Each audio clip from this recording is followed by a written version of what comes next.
Hello, आप सभी का स्वागत है जया शिक्षा केंद्र में। आज से हम हिंदी की टॉपिक वाइज सीरीज शुरू कर रहे हैं। इस सीरीज के हिंदी के सभी महत्वपूर्ण टॉपिक जो हैं उनको आसान भाषा में पढ़ेंगे।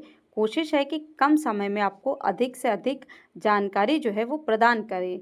यदि आप किसी भी एग्ज़ाम की तैयारी कर रहे हैं तो आप इस हिंदी की सीरीज़ को जो है वो फॉलो कर सकते हैं और जैसे ही हमारा एक टॉपिक कंप्लीट होगा उससे रिलेटेड हम आपको प्रैक्टिस भी कराएंगे। तो चलिए आज का हम अपना टॉपिक जो है स्टार्ट करते हैं। हमारा पहला टॉपिक जो है वर्णमाला है हिंदी में। तो वर्णमाला क्या होता है? वर्णों के व्यवस्थित समूह को हम वर्णमाला कहते हैं। चलिए आगे देखते हैं। हिंदी वर्णमाला में जो है वो वर्णों की संख्या कितनी है? 52 है। हिंदी में स्वरों की संख्या कितनी है? 11 है। और भोलानाथ तिवारी के अनुसार जो है वो 10 है, क्योंकि इन्होंने जो री है उसको स्थान स्वर में नहीं दिया है। क्या है? स्वरों में इसको स्थान नहीं दिया है। स्वर जो है कितने होते हैं? आ ई उ ऊ री ए ओ औ जो है ये स्वर है, ये 11 स्वर हैं। व्यंजनों की संख्या कितनी है? 33 जो है व्यंजनों की संख्या है। स्पर्श व्यंजन कितने हैं? तो का वर्ग, चा वर्ग, टा वर्ग, ता वर्ग, पा वर्ग जो है ये स्पर्श व्यंजन है। अंतस्थ व्यंजन कौन से हैं? या, रा, लावा जो है वो अंतस्थ व्यंजन है। इन्हें अंतस्थ व्यंजन क्यों कहा जाता है? क्योंकि ये स्वर और इनका जब उच्चारण करते तो ये स्वर और व्यंजन के मध्य में उच्चारित होते हैं, इसीलिए इसे हम अर्ध स्वर भी कहते हैं। ठीक है, तो इनके बीच में जो होता है इनका उच्चारण होता है, इसीलिए हम इन्हें अंतस्थ व्यंजन कहते हैं। ऊष्म या ऊष्म संघर्षी व्यंजन क्या होते हैं? श, श, श, ह जो है ये ऊष्म या संघर्षी व्यंजन कहते हैं, क्योंकि जब इनका उच्चारण होता है तो जो मुख से हवा है वो गर्म निकलती है। ठीक है, तो संयुक्त व्यंजन क्या होते हैं? छ, त्र, ज्ञ और श जो है ये संयुक्त व्यंजन है। द्विगुणित व्यंजन कौन से हैं? तो अढ़ और अढ़ जो है ये द्विगुणित व्यंजन है। इन्हें हम ताड़न जात व्यंजन भी कहते हैं। ताड़न जात व्यंजन, द्विगुणित व्यंजन लिखा है, द्विपृष्ठ व्यंजन भी कहते हैं, पृष्ठ व्यंजन भी कहते हैं। अयोगवाह कौन से हैं? तो अन और अह जो है ये अयोगवाह हैं।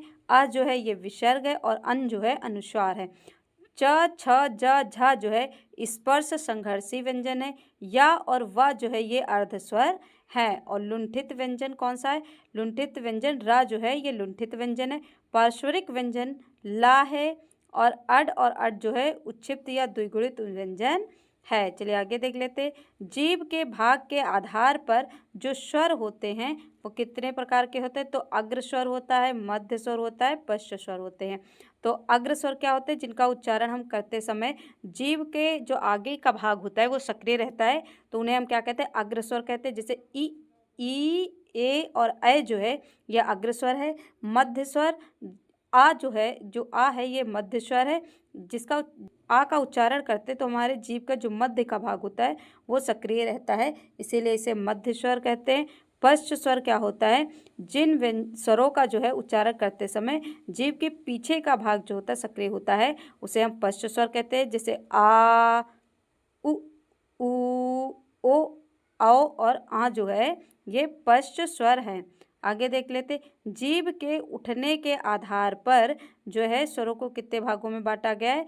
तो संवृत स्वर होते हैं, अर्ध संवृत होते हैं, विवृत होता है और अर्ध विवृत। और संवृत का मतलब होता है जब हम किसी भी स्वर का उच्चारण करते हैं तो जो मुख होता है तो वो व्रत के समान बंद सा रहता है, तो उसे हम क्या कहते हैं? संवृत कहते हैं। तो जैसे ई उ जो है ये संवृत स्वर होते हैं। और अर्ध संवृत का मतलब होता है जब व्रत के समान आधा बंद सा रहता है तो उसे हम अर्ध संवृत कहते हैं। जैसे ए और ओ जो है ये अर्ध संवृत में आते हैं। और अर्ध विवृत का मतलब होता है कि जब हम स्वरों का उच्चारण करते हैं, मतलब जिन स्वर का उच्चारण करते हैं तो वो मुख जो होता है वो आधा खुला रहता है व्रत के समान, तो उसे हम क्या कहते हैं? अर्ध विवृत कहते हैं। जैसे ए, ऐ और औ, अ और आ जो है ये क्या है? अर्ध विवृत हैं। और विवृत का मतलब होता है जब पूरा मुख खुला रहे तो उसे विवृत कहते हैं। जैसे आ, तो आ का जब आप उच्चारण करते हैं तो अब मुख जो होता है पूरा खुल जाता है। जैसे आ, आप बोल के देख सकते हैं। चलिए अगले आगे देखते हैं अगली हेडिंग। अगली हेडिंग हमारी है उच्चारण की अवधि के आधार पर जो है स्वर को कितने भागों में बांटा। तो हर्ष स्वर होते हैं, दीर्घ स्वर और प्लुत स्वर होता है।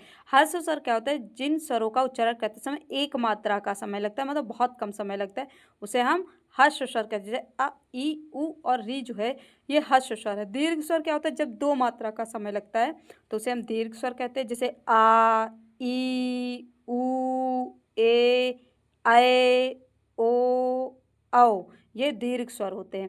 प्लुत स्वर क्या होता है, जिनका उच्चारण करते समय 3 गुना समय लगता है, उसे हम प्लुत स्वर कहते हैं। जैसे ओम, राम। ओठ की आकृति के आधार पर जो है वो स्वरों को कितने भागों में बांटा गया, तो 2 भागों में बांटा गया, वृत्ताकार या वृत्तामुखी और आवृत्ताकार या वृत्तानुमुखी जो होते हैं। तो वृत्ताकार या वृत्तामुखी कौन से स्वर होते हैं, उ, ओ और औ जो होते हैं वृत्ताकार या वृत्तामुखी होते हैं, जिसमें जिन स्वरों का उच्चारण करते समय जो होंठ होते हैं वो कैसे हो जाते हैं, वृत्त के समान हो जाते हैं, तो उसे हम क्या कहते हैं, वृत्ताकार कहते हैं। और आवृत्ताकार क्या होते हैं, जिन स्वरों का उच्चारण करते समय जो मुख होता है वृत्त के समान गोल नहीं होता है, उसे हम आवृत्ताकार कहते हैं। जैसे अ, आ, ई, ए और ऐ जो है ये आवृत्ताकार जो है स्वर हैं। चलिए आगे देख लेते हैं। हमारा क्या है आगे हमारा नासिका के आधार पर जो है स्वर पूछ रहा है। तो नासिका के आधार पर स्वर कितने कितने भागों में बांटा गया है, तो मौखिक या निरानुनासिक स्वर होते हैं और अनुनासिक होते हैं, और अनुनासिक को हम सानुनासिक स्वर भी कहते हैं। तो मौखिक या निरानुनासिक स्वर क्या होते हैं, जिनका उच्चारण करते समय जो है मुख का, नाक के साथ मुख का जो है उच्चारण करते समय उपयोग होता है, उसे हम क्या कहते हैं, मौखिक या निरानुनासिक कहते हैं। इसमें सभी जो है स्वर आते हैं, क्या आते हैं, सभी स्वर आते हैं, सभी स्वर आते हैं। और अनुनासिक या सानुनासिक में क्या है, इसमें मुख के साथ साथ नासिका का भी उपयोग किया जाता है उच्चारण करते हैं। जैसे अ, ई, ऊ, ये क्या होते हैं, इनमें मुख के साथ साथ नासिका का भी उपयोग किया जा रहा है। चलिए आगे देख लेते हैं। प्रश्न क्या होते हैं, तो प्रश्न को 2 भागों में बांटा गया है, अल्प प्राण और महाप्राण, और सघोष और अघोष होते हैं ये प्रश्न। तो अल्प प्राण और अघोष कौन कौन से जो हैं वो व्यंजन हैं, या तो का, च, ट, ता, प जो व्यंजन है ये अल्प प्राण और सघोष है। महाप्राण और अघोष कौन कौन से हैं व्यंजन, खा, छ, ठ, थ, फ जो है महाप्राण और अघोष है। अल्प प्राण और सघोष कौन से व्यंजन है, तो गा, जा, ड, द, ब जो है ये अल्प प्राण सघोष है। महाप्राण सघोष कौन कौन से हैं, तो घा, झा, ढ, ध, भ जो है ये महाप्राण सघोष है। अल्प प्राण सघोष कौन से है, ड, या, ड़, न, म जो है ये क्या है, अल्प प्राण जो है सघोष है। इस सॉरी इसे अंगा कहते हैं, डा नहीं है यहाँ पे, ठीक है। अल्प प्राण सघोष जो है ये कौन से, यारा लावा जो है अल्प प्राण सघोष है। महाप्राण अघोष जो है श, श, श जो है ये अल्प प्राण सघोष हैं। और सभी जो स्वर हैं वो क्या है, अल्प प्राण और सघोष है। जितने भी स्वर हैं वो क्या हैं, अल्प प्राण और सघोष हैं। चलिए आगे देख लेते हैं। वर्णों का जो उच्चारण स्थान है उसको देख लेते हैं। तो कंठ से कौन कौन से वर्ण जो है वो उच्चारित होते हैं, का वर्ग, आ और आ विसर्ग जो है और हा जो है ये कंठ से उच्चारित होने वाले वर्ण हैं। ये किससे उच्चारित होते हैं, कंठ से उच्चारित होने वाले वर्ण हैं। और तालव्य से उच्चारित होने वाले कौन कौन से, तो चा वर्ग, ई और य और श जो है ये तालव्य से उच्चारित होते हैं। मूर्धा से उच्चारित होने वाले टा वर्ग, री, रो और श जो है ये मूर्धा से उच्चारित होते हैं। दंत से ता वर्ग, श, सा और र जो है ये दंत से उच्चारित होते हैं। ओष्ठ से उच्चारित होने वाले वर्ण पा वर्ग, उ और उ जो है होष्ठ से उच्चारित होते हैं। कंठ और तालु से उच्चारित होने वाले वर्ण कौन से हैं, ए और ऐ हैं। कंठोष्ठ से उच्चारित होने वाले वर्ण ओ और औ जो है वो कंठोष्ठ से उच्चारित होते हैं।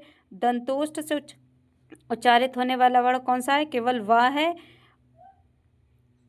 हमारा वर्णमाला टॉपिक जो है यहीं समाप्त होता है। इसमें हमने जितने भी वर्णमाला में जो भी इम्पॉर्टेंट चीज़ें होती हैं जो पूछी जाती हैं एग्ज़ाम के पॉइंट ऑफ व्यू से, वो सभी हमने आपको करा दिया है। आप इसको वीडियो को जो है रोक करके आप उसे नोट डाउन भी कर सकते हैं। तो आप इसको लिख कर के अच्छे से याद करिए। अगली वीडियो में हम इससे रिलेटेड क्वेश्चन लेके आएंगे। और आज के लिए इतना ही। यदि आपको वीडियो अच्छी लगी हो तो हमारे चैनल को लाइक, सब्सक्राइब एंड शेयर करें। धन्यवाद।